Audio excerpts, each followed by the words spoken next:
আল্লাহ বললেন খবরদার এতিমের সম্পদ মেরে দিও না, এতিমের সম্পদ খেয়ে ফেলো না। যারা এতিমের সম্পদ অন্যায় ভাবে খাও তারা পেটে এতিমের সম্পদ ঢুকাও নাই, জাহান্নামের আগুন পেটে ঢুকিয়েছো। দোয়া কবুলের 5টা শর্ত, এই কথা বলে আজকের আলোচনা শেষ।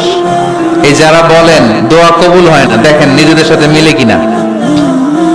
এই 5টা শর্ত যদি পাওয়া যায় মুহূর্তেই আপনার দোয়া আরশে যে নক করবে।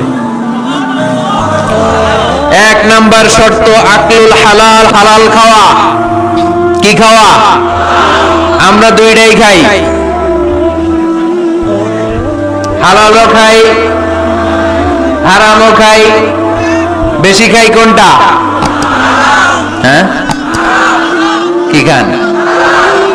আমি কই নাই কিছু, আপনারাই কইছেন। নিজের উত্তরে নিজে ধরা না। হারাম খেলে তো দোয়া কবুল হয় না। লা ইয়াদখুলুল জান্নাতা জাসাদুন গুযিয়া বিল হারাম। ওই দেহ কখনো জান্নাতে যায় না যে দেহ হারাম খেয়ে বর্ধিত হয়েছে।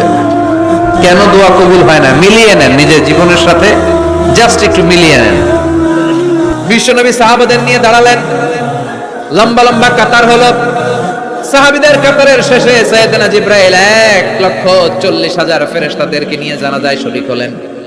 বিশ্বনবী 4 তাকবীর দিয়ে জানাজা পড়লেন, আল্লাহু আকবার আল্লাহু আকবার আল্লাহু আকবার আল্লাহু আকবার। 4টা তাকবীরের মধ্য দিয়ে জানাজা শেষ করলেন। বিশ্বনবী তাকিয়ে দেখে সাহাবাদের পেছনে 1,40,000 ফেরেশতা দাঁড়িয়ে জানাজায় শরীক হয়েছে। বিশ্বনবী বললেন, জিবরাইল, কোনদিন তো এত ফেরেশতা নিয়ে কারো জানাজায় শরীক হতে দেখি নাই। ঘটনা কি?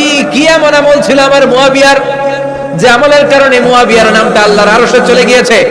উঠতে বসতে চলতে ফিরতে সব সময় আপনার এই সাহাবী পড়তে থাকতো, কুল হুয়াল্লাহু আহাদ আল্লাহুস সামাদ লাম ইয়ালিদ ওয়া লাম ইউলাদ ওয়া লাম ইয়াকুল লাহু কুফুয়ান আহাদ। পড়েন সুবহানাল্লাহ।